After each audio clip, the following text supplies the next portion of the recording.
ఇతను తన కూతురుతో కలిసి మొదటిసారిగా ఈత కొడుతున్నాడు. అప్పుడే సడన్గా అతని ఫస్ట్ లవ్ అమ్మాయి నుంచి పిలుపొస్తుంది. అతను వెంటనే ఈత రాని తన కూతుర్ని వదిలిపెట్టేసి తన ఫస్ట్ లవ్ దగ్గరికి వెళ్తాడు.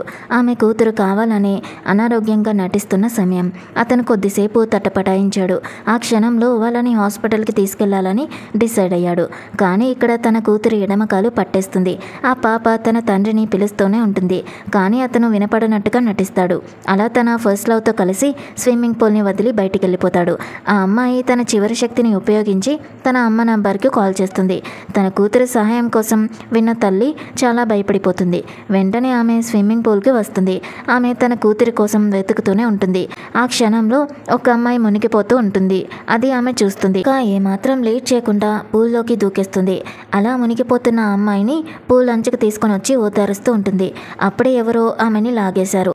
ఆ అమ్మాయి తన కూతురు కాదని తేలింది. అప్పుడే ఆ అమ్మాయికి ఎవరో మరొక పూల్లో ఒక పిల్లవాడు నిజంగా మునిగిపోయాడని చెప్పారు.